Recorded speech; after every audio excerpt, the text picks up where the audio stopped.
naman akalain na hindi ko rin inaasahan. Narito tayo ngayon upang matunghayan ang nakakakilig, napaka-sweet at talaga namang sobrang nagtitrending na love story ni Kalingap Tata at ni Ate Princess.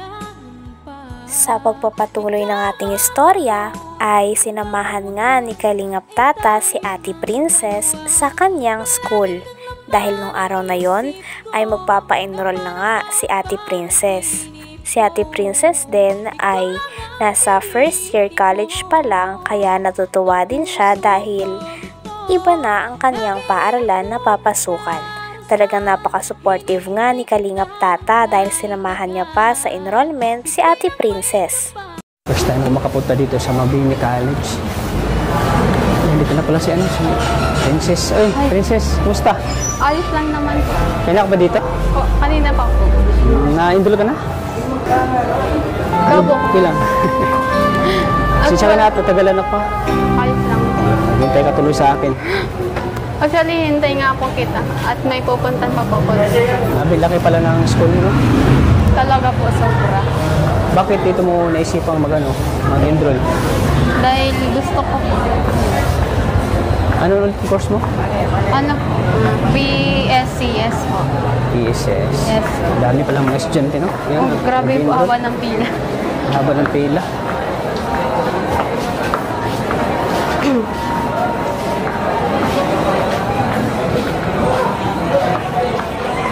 Grabe, ang dami pa po estudyante. Anong oras ka dito? Alas 4 po, ng madaling umaga. Madaling umaga? Uy, madaling aga mo. Kasi grabe po yung... Excited ka ba? Excited po sobra. Excited yata ma-enroll ah. Tara, akyat tayo kasi nasa taas yung pupuntahan natin. Siguro ito yung mga pinakasikat na kolehiyo dito sa Daet, Mabini. Okay, ito po talaga yung pinakasikat na school dito sa Daet. Marami yata din ng dito, mga nakapagtapos no, ng mga degree. Ang dami Degree na po holder. talaga. Parang katulad din sa Mindanao, yung sikat doon sa amin ay yung University of Mindanao. So marami ka pang Ano na lang po. Sa ID na lang. Tingnan mo, ang dami. Kulang po. Ang dami nagpa-enroll, no? Ang dami talaga. Dami. Talagang sikat tong school na to dito sa Daet, yung Mabini. Kaya naisipan mo dito ka mag-enroll. Oo, dito ako nag-enroll.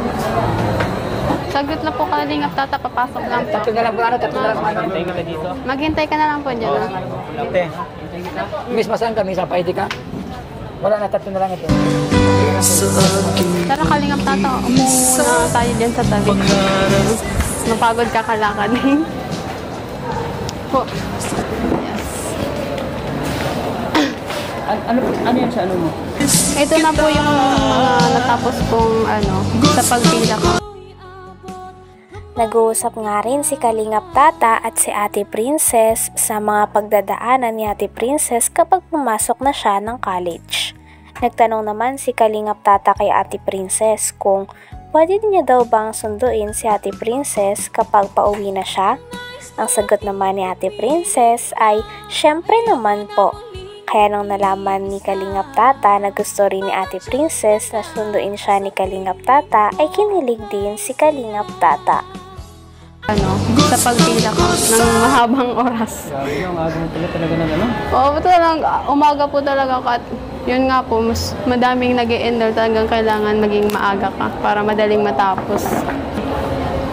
Ito po yung mga papel na ko na natapos. Lock pala sa journey mo, new journey.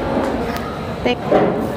Kaya po, kumusta naman po yung ilang araw nyo mula yung laging, galing tayong Legazpi? Papahinga naman, yung napagod na ako pero yun, napapahinga man ako sa bahay. Buti naman. So, alam mo na, Ay, namiss din po kita, Uwi. sapat na rin nagtanig sila.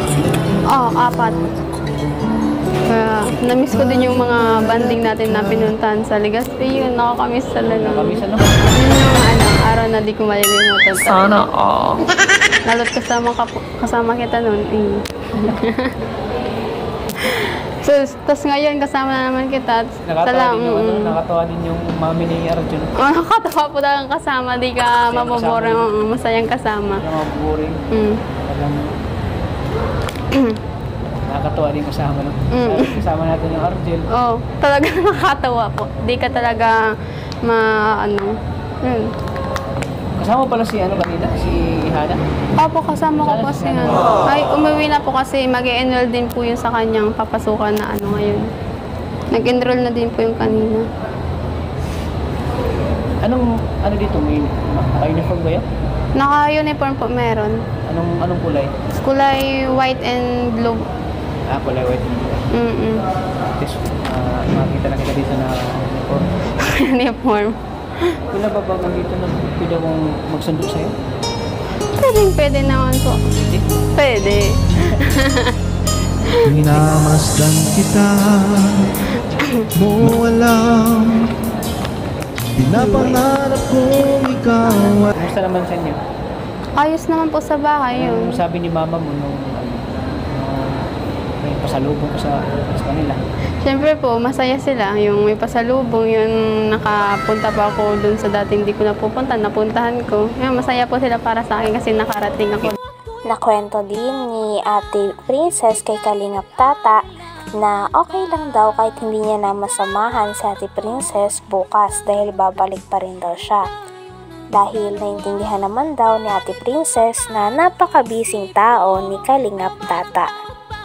Grabe't napakamaintindihin pala ni Ate Princess kaya kinilig rin si Kalingap Tata dahil naiintindihan siya ni Ate Princess. Pagkatapos naman nun ay lumabas na nga silang dalawa at naghanap sila ng kanilang makakainan. May pasalubong ko sa kanila. Siyempre po, masaya sila. Yung may pasalubong, yun nakapunta pa ako dun sa dating di ko napuntahan ko. Yun, masaya po sila para sa akin kasi nakarating ako Nakita dun. nila yung video?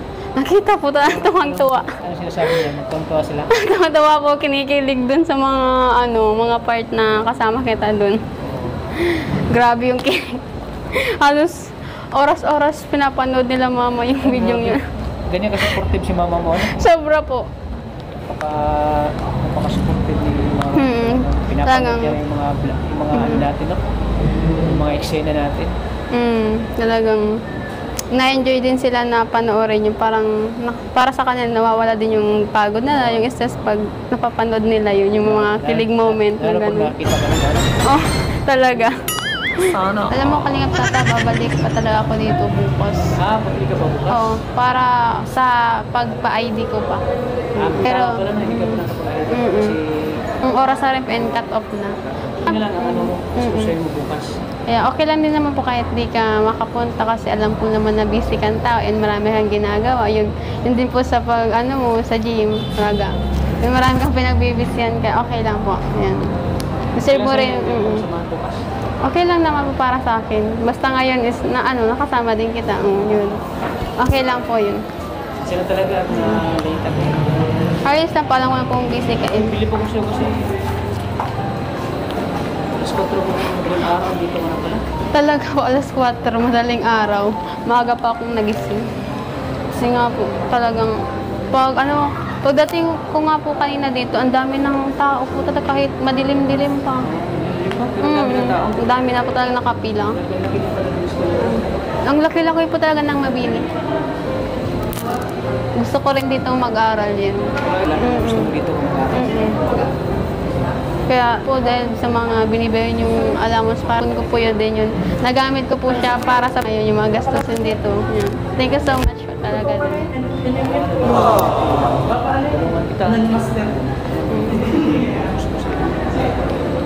Kaya sobra pa ako nagpapasalamat sa Panginoon and sa iyo. Iniipon ko po na kasi alam ko pagdating ng pasukan.